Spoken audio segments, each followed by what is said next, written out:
Next speaker is Justice Gail Prudenti.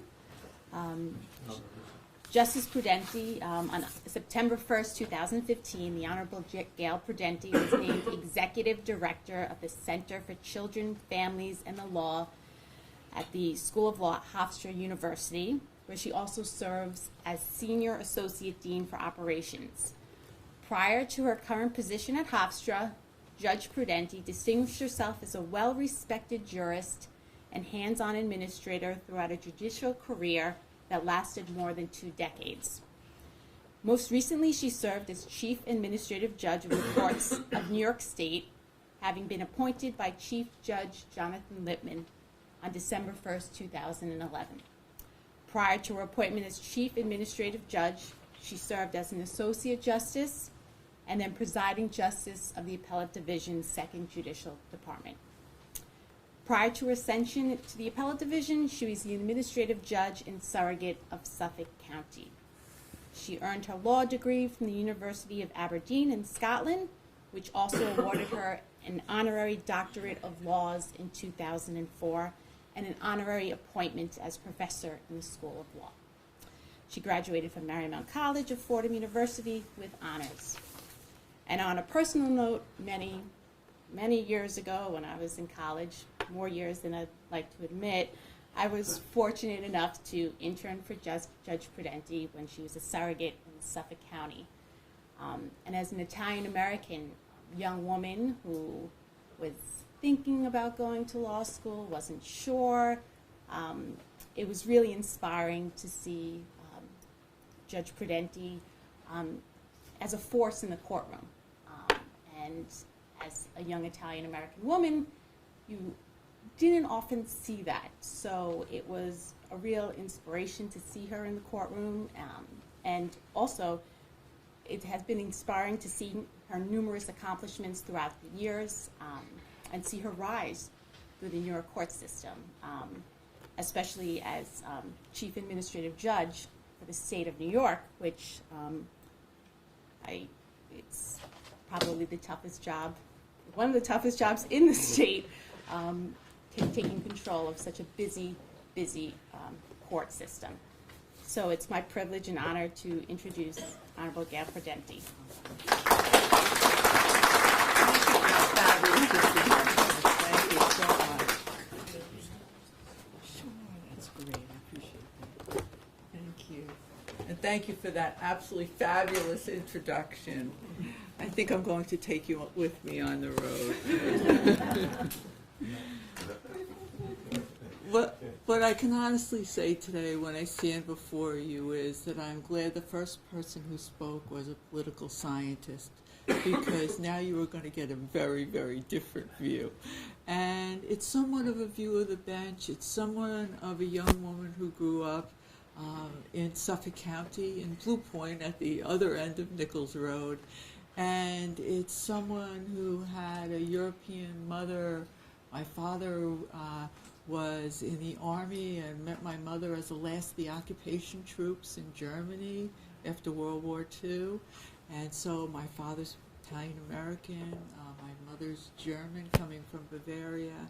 And so I had a wonderful educational experience, both at Blue Point Elementary School and in Europe, ending up at the University of Aberdeen in Scotland. So my reflections really are about Justice Scalia. They are tied into my own personal experiences, but they are also really tied into that all of us in this room are here today, most of us, because of great ethnic pride.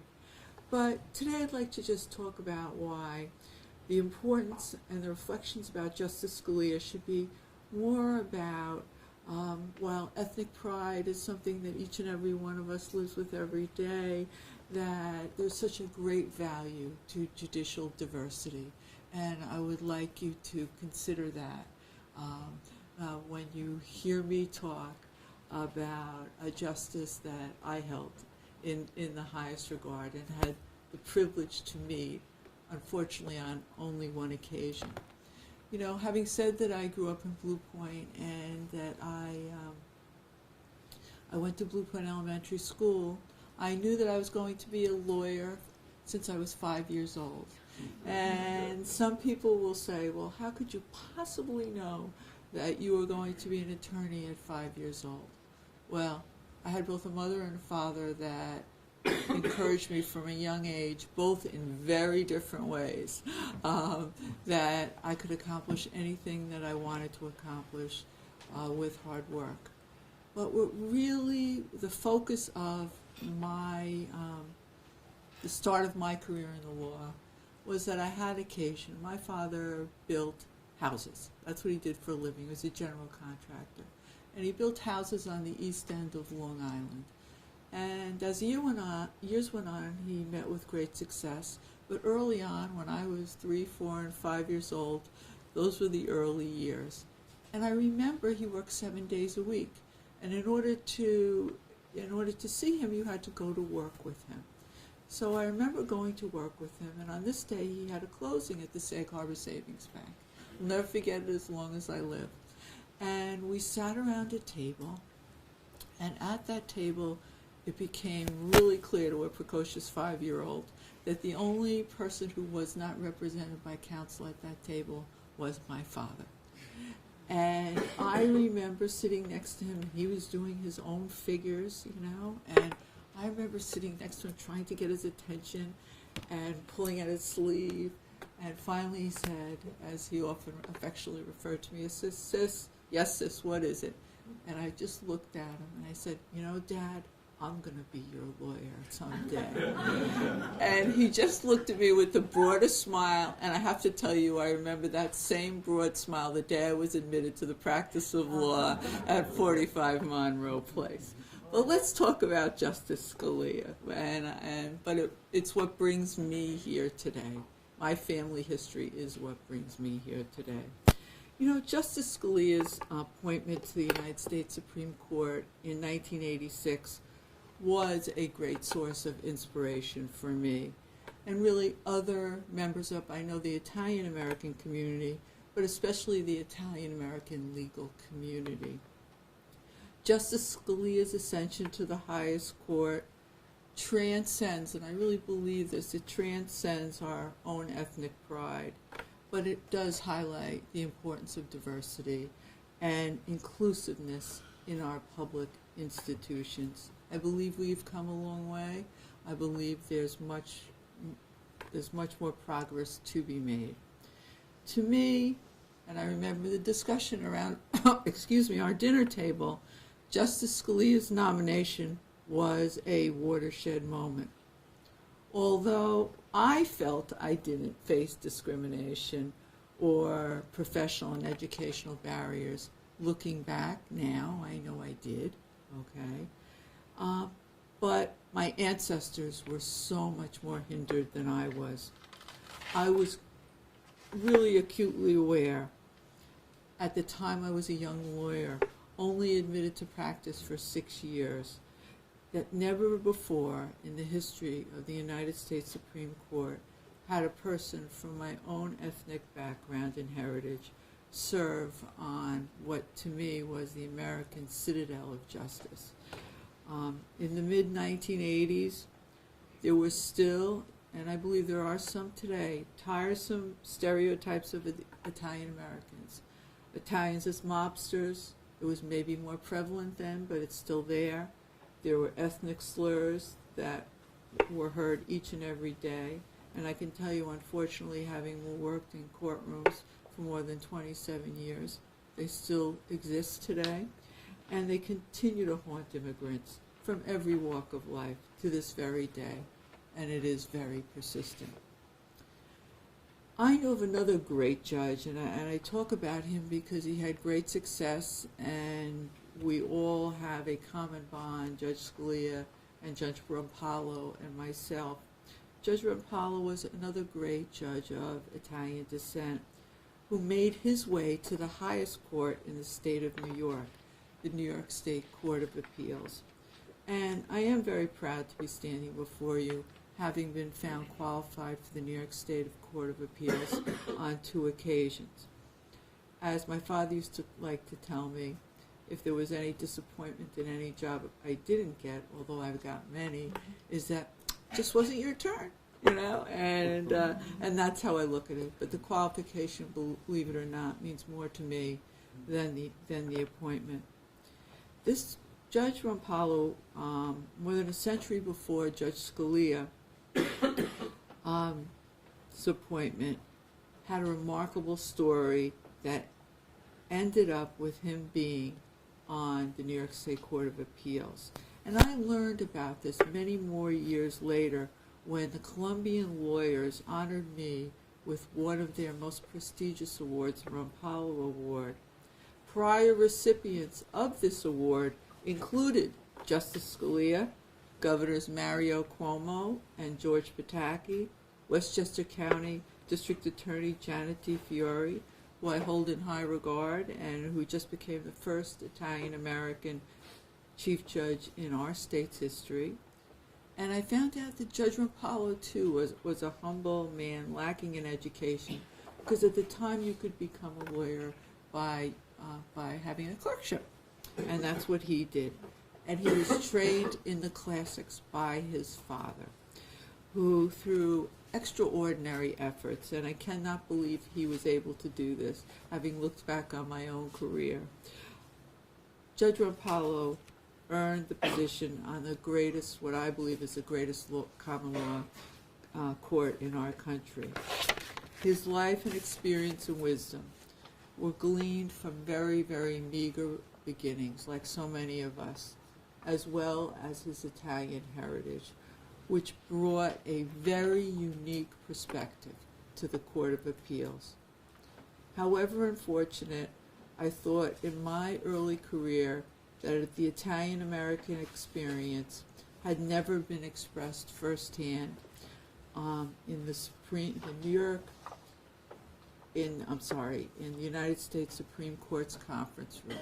Now, having been the presiding justice of the largest and one of the busiest appellate courts in the country, it was hard for me to believe that there had never been in that conference room the perspective of an Italian-American at the United States Supreme Court. But our Justice Scalia filled that gap with a life story to which I and many, many Long Islanders could relate. Justice Scalia grew up in Queens, just like my dad, in a neighborhood full of blue-collar Italian, Irish, German, and Jewish immigrants. He had strong ties to Long Island, and just as I do, loves Long Island and views it as a paradise. He views it as a summer paradise. I view it as a 12-month out of the year paradise. Like Judge Rompalo, Judge Scalia had been weaned by the classics of his father, and it's been told that his father was a taskmaster. In my family, my father was the one who unconditionally loved you and thought you were perfect in every way, and my mother was the taskmaster. But in either way, we were taught the importance of education, steeped in intellectual and moral tradition, all of which we've been nurtured through our Italian heritage. Justice Scalia's ethnic background and Roman Catholic religious culture certainly shaped his view of the world, just as it did for my father. My father was very proud that he was a second-generation Italian-American who grew up in Queens, settled on Long Island, and preached to anyone who would listen the tireless work ethic and the spiritual and religious values of honesty, self-discipline, loyalty, and faithfulness to not only others, but especially to me, and I have two brothers.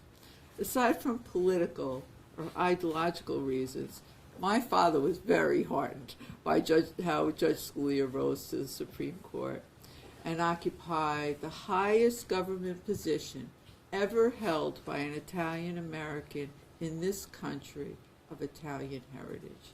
Finally, someone of my dad's roots had a seat at that important table. As an enthusiastic lawyer with Italian roots, I was gratified, and it gave me a new lease on life. I met Justice Scalia, but only once, when he attended a Nassau County Bar Association event. He had been at Toro Law School during the day, and he came to a Nassau County Bar Association event in the evening.